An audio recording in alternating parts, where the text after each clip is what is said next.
साधु साधु साधु। नमो तस्से भगवतो अरहतो सम्मा संबुद्धस्से। सर्वप्रथम उन तथागत भगवान बुद्ध जी को मेरा कोटि कोटि नमस्कार हो एवं मेरे आचार्य गुरुवर के चरणों में शत शत नमन हो।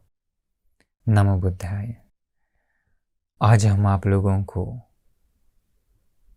इस वैशाख बुद्ध पूर्णिमा के शुभ अवसर पर एक अद्वितीय, जिसके समान किसी और का जीवन नहीं है, मनुष्यों में उत्तम, पुरुषों में पुरुषोत्तम, उन तथागत भगवान बुद्ध जी का जीवनी कथा शुरू करने जा रहे हैं, जिनका जीवन बहुत सुंदर है, महान है। हम लोग सोच भी नहीं सकते हैं उनका जीवन गाथा इतना सुंदर था। इसे सुनने वाले आपका मन भी अत्यंत प्रसन्न हो जाएगा। इस जीवन गाथा को सुनने से बहुत पुण्य अर्जित होता है, क्योंकि ये जीवन कथा सुनने से मन पवित्र हो जाता है, दुख दूर होता है, परेशानियां दूर होती है। उनका जीवन असामान्य गुणों से भरा है, जो इस ब्रह्मांड में किसी और के जीवन में नहीं है। वैसा उन महान भगवान बुद्ध जी का जीवन गाथा, जीवन कथा शुरू करते हैं। ध्यान से सुनिए। सुनने के बाद आपका रोम रोम खड़ा हो जाएगा, मन प्रसन्न हो जाएगा, दिल अत्यंत प्रफुल्लित हो जाएगा, प्रीति से भर जाएगा। तो ये जीवन गाथा बड़ा ही अलौकिक है, अद्भुत है। तो शुरू करते हैं। ये जीवन कथा भी हम लोग कोई नहीं, स्वयं भगवान बुद्ध जी ही अपने मुख से बताएं, उनका जीवनी कथा। ये जातक अट्ठ कथा के शुरुआत में है, तो वही हम जीवन गाथा शुरू करने जा रहे हैं। ये उनका भगवान बुद्ध का जीवन, बुद्ध बनने के लिए जीवन गाथा का, जीवन कथा का शुरुआत अभी से नहीं, असंख्य, एक कल्प नहीं। एक कल्प के बारे में आप लोगों को पहले भी हम बता चुके हैं प्रवचनों में, कितना लंबा टाइम होता है। वैसा एक नहीं जिसका गणना नहीं कर सकते हैं, गिनती नहीं कर सकते हैं, उसे असंख्य कल्प कहा जाता है। वैसा असंख्य एक कल्प नहीं, असंख्य 20 कल्प के पहले शुरू हुई ये घटना। उस समय क्या हुआ, एक बेटा था, उसका एक माँ भी थी। बेटा का पिताजी मर जाता है। एक बार वो अपने माँ को अपने साथ लेकर के कहीं दूसरे देश जाते रहता है।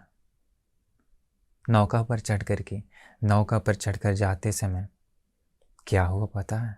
1 दिन, 2 दिन, 3, 4, 5, 6 दिन तक नौका समुद्र में भली प्रकार से गया। 7वां दिन नौका में एक बड़ा छेद हो गया, नौका टूट गया, नौका डूब गया।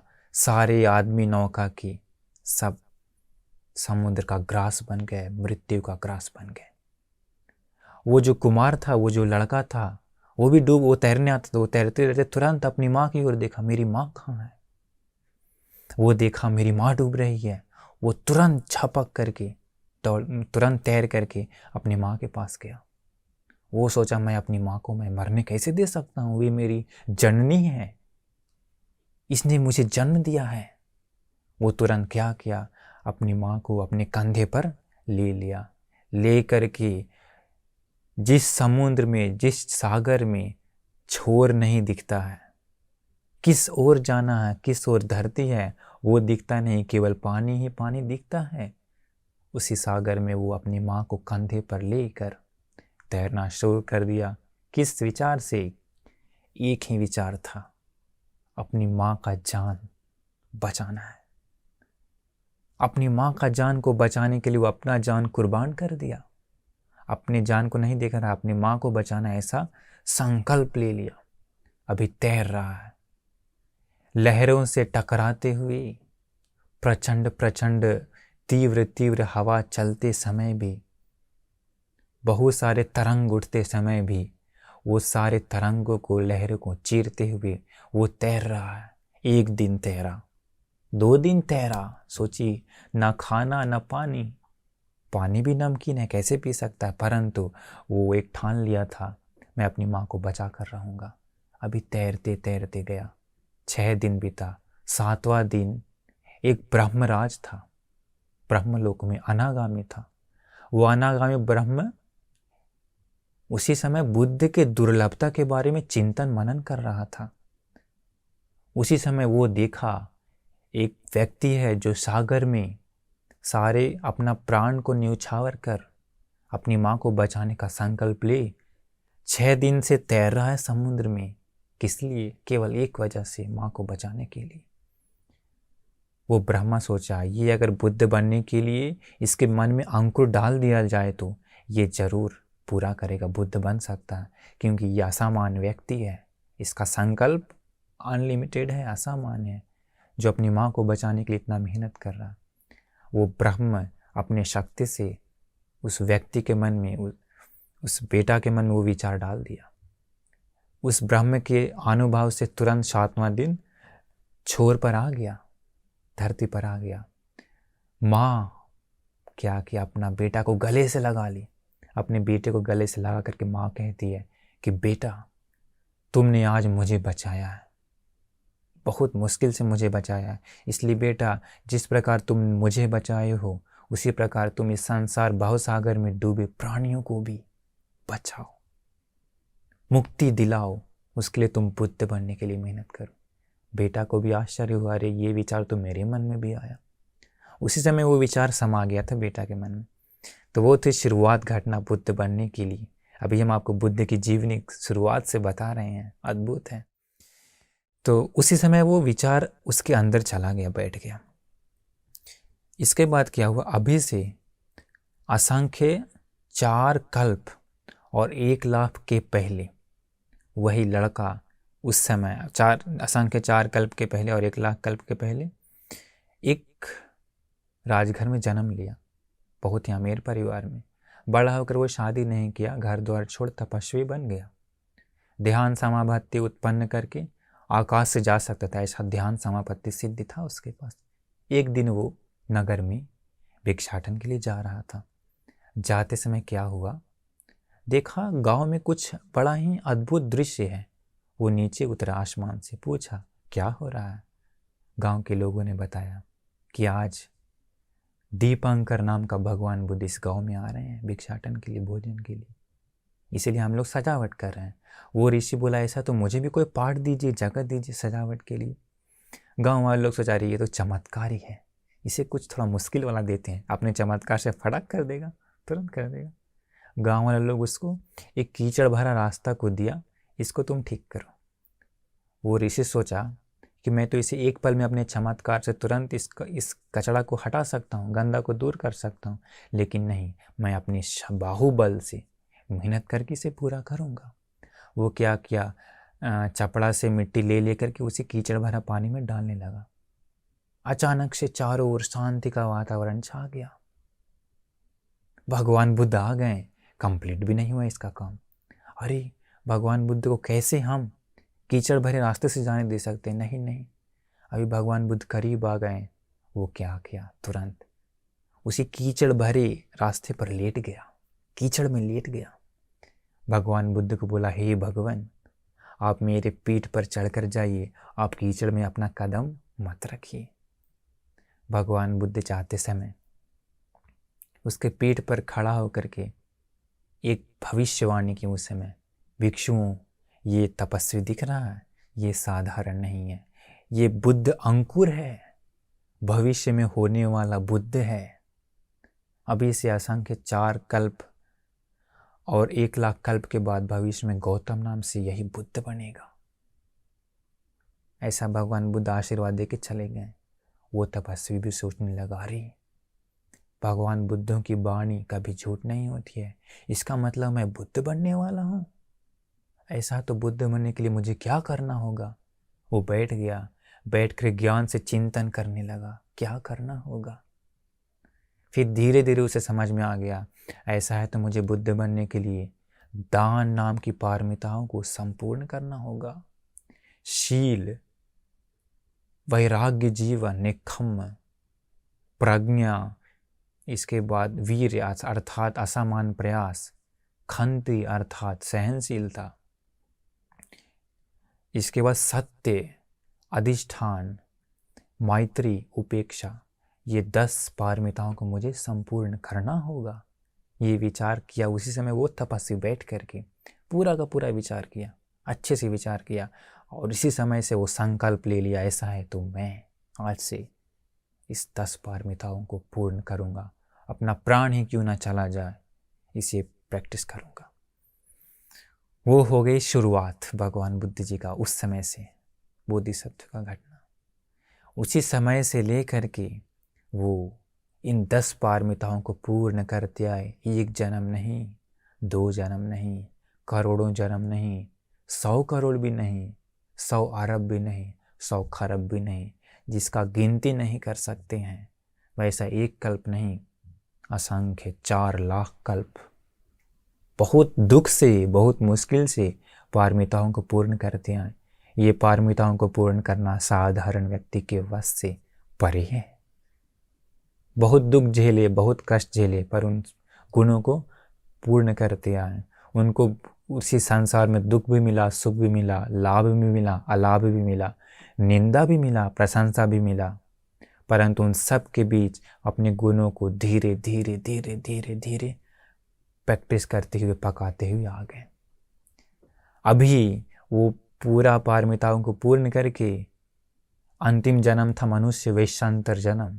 उसी जन्म में अपना धन दौलत राजपाट सब कुछ दान दे करके, अपना बेटा पत्नी दान दे करके, धरती को हिला हिला करके दान दिए, और उसके बाद दूषित देवलोक में जन्म लिए। अभी उनका अंतिम दिव्य जन्म था। इसके बाद मनुष्य लोक में आने का समय आ गया था।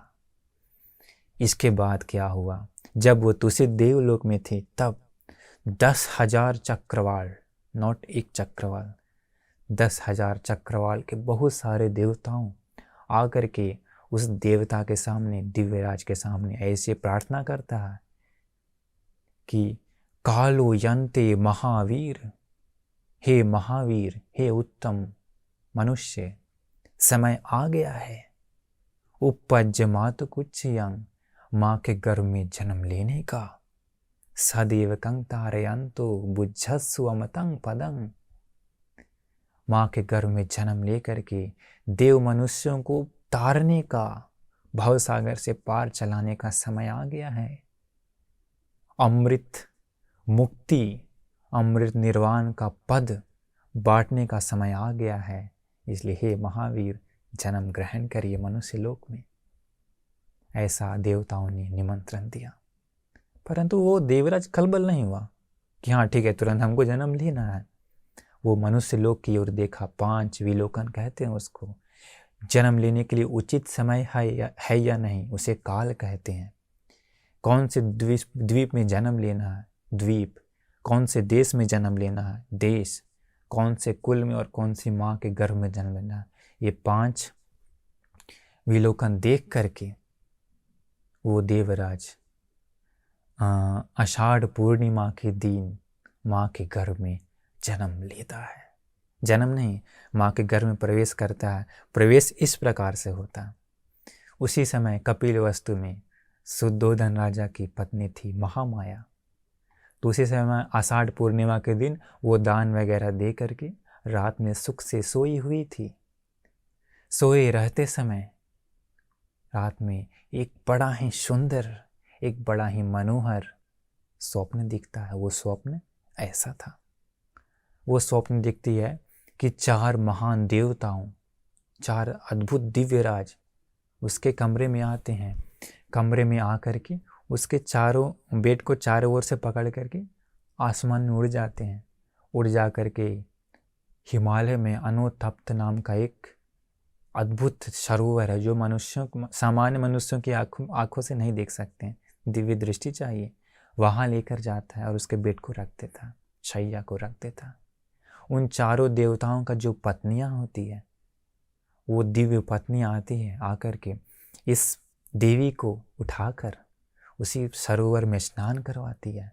स्नान कराकर दिव्य सुगंध उसके शरीर में लगाती है और दिव्य वस्त्र से सुशोभित करके, दिव्य आभूषणों से सुशोभित करके, दिव्य फूलों से सजाकर दिव्य श्रृंगार कर देती है, करके उसको बेड पर लिटा देती है।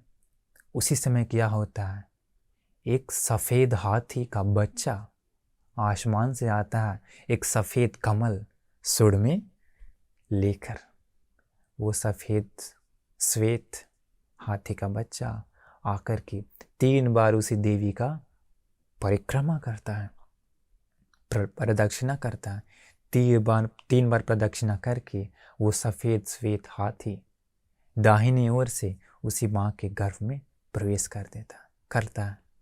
उसी क्षण क्या होता है, महामाया का स्वप्न टूट जाता है। वो देखता है, अरे कहाँ है वो हाथी। अरे ये तो स्वप्न था, परंतु ये स्वप्न अद्भुत है। प्रातः काल हुई, सुबह में ही वो अपने पति को, महाराज शुद्धोधन को, वो स्वप्न कहती है। राजा ज्योतिषियों को बुलाता है, उस समय भी स्वप्न शास्त्र था, पूछता है इसी स्वप्न का फल क्या है। और ज्योतिष लोग कहते हैं कि देवी, ये एक अलौकिक अद्भुत स्वप्न है। इस स्वप्न के अनुसार आपको एक महान पुत्र, अद्वितीय पुत्र आपके गर्भ में प्रवेश कर चुका है। तो राजा भी बड़ा ही प्रसन्न हुआ, दान वगैरह ये सब दिया। पता है एक बात, जिस समय वो बोधिसत्व इसी माँ के गर्भ में जन्म ग्रहण करता है ना, उसी समय एक अद्भुत, एक दिव्य प्रकाश पूरे ब्रह्मांड में फैल जाता है। धरती उस समय कांप उठती है। जिस समय माँ के गर्भ में प्रवेश करता है, उस समय आसमान से फूलों की बारिश के जैसा रिमझिम वर्षा होती है। समुद्र में समुद्र का लहर इधर से उधर चहकने लगती है। पक्षियाँ चहचहाने लगती है। दिव्य सुगंध फैल जाता है। अद्भुत दृश्य बन जाता है उस समय। तो इस प्रकार जब से बोधिसत्व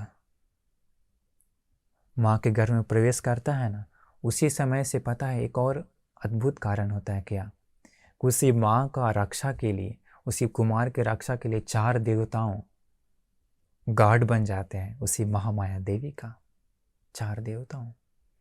और एक कारण होता है, जब से माँ के घर में प्रवेश करता है ना, तब से उसी माँ को कोई भी रोग नहीं होता है, उसी पुत्र का पुण्य का बल से।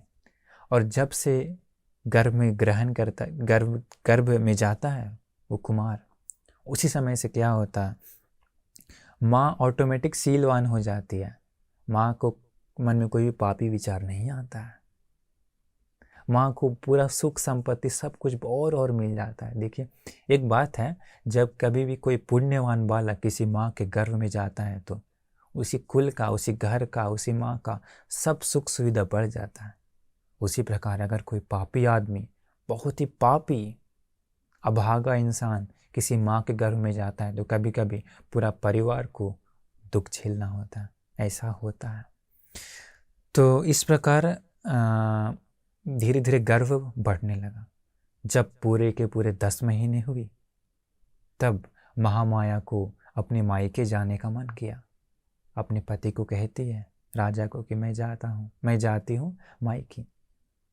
तो राजा शुद्धोधन एक दिव्य रथ की भांति रथ तैयार किया, बैठ के महामाया निकल गई।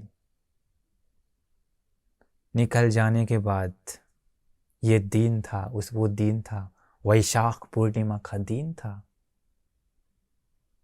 जाते समय बीच में लुम्बिनी नाम का एक शाल उद्यान को वो देखती है। उसका मन में आता है कि अरे थोड़ा सा इसी वन में टहलते हैं। वो दिन बड़ा ही सुंदर था। साल वृक्ष फूलों से लदे हुए थे, दिव्य सुगंध फैल रहा था। वो बगीचे में जाती है, जा कर के अभी इधर उधर टहलने लगती है। टहलते समय अचानक उसके पेट में दर्द होता है। अचानक उसके पेट में दर्द होते के साथ ही वो कहती है, अरे सब लोग तुरंत डर गया। तुरंत क्या हुआ, वो उसके चारों ओर वस्त्रों का तीर बना देती है, मतलब वस्त्रों से पर्दा से पर्दा बना देती है दासियाँ। अभी वो हाथ ऊपर करती है, हाथ ऊपर करते समय अद्भुत एक साल की डाल ऑटोमेटिक नीचे झुक जाता है, वो पकड़ लेती है। पकड़ करके क्या होता है पता है? एक दिव्य कुमार की भांति बोधिसत्व उसी समय इसी वैशाख पूर्णिमा के दिन कहीं जैसा जो दूसरों प्राणियों को भवसागर से पार चलाएगा, मुक्ति दिलाएगा, मुक्ति का ढोल बजाएगा, वो अद्वितीय पुरुष, महान पुरुष जन्म ग्रहण करते हैं। पता है कैसे? सीधा माँ खड़े खड़े रहती है और सीधा जन्म ग्रहण करते हैं बोधिसत्व। जन्म ग्रहण करते के साथ ही एक अद्भुत चीज हो जाता है, अलौकिक चीज होता है, एक आश्चर्य घटना घटित होता है जो हम लोगों को सोच भी नहीं सकता है। एक ऐसा चीज होता है उस समय, आप सुनेंगे तो आपके रोम कांप उठेंगे। वो घटना मैं अगली प्रवचन में बताऊंगा, नेक्स्ट एपिसोड में मैं बताऊंगा, तो उसे आप ध्यान से सुनिए। ठीक है, तो नमो बुद्धाय।